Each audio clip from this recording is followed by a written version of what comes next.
we are not about bringing in from other countries retailers, people who come and compete to do trading that can be done locally.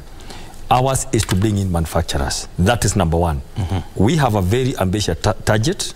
Since January, $10 billion US. Kenya has been doing only $500 million US a year in FDIs. So we have a target of $10 billion US by December this year. Where are we? Not very bad. We are at about 20%, 30%.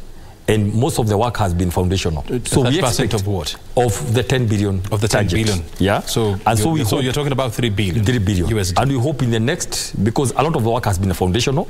I mean, you have been seeing the CS, you know, moving across most of the countries to look for FDI. Here we have been mobilizing DDI, I mean domestic, getting the domestic people, I mean the local investors also.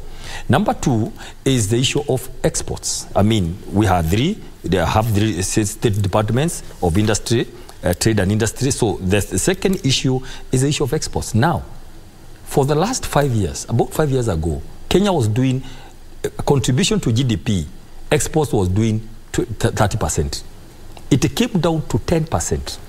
Now, what does that mean? By exports coming down, it means the issue of the dollar you are talking about.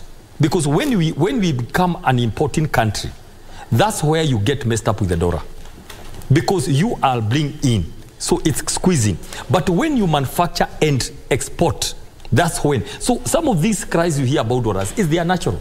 It's simply because you are getting a beating by being an importing country instead of exporting. Again, what have the ministry been doing, led by the CS and also, of course, the permanent secretary or the principal secretary of trade, going out there, because trade doesn't just happen.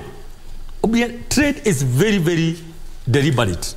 You have to go, what you hear about, bilateral agreements, talking about trade agreements, what do we want to sell and how will it come to your country. Now, that's what has been happening in the ministry. And I can tell you what is happening today in Nairobi.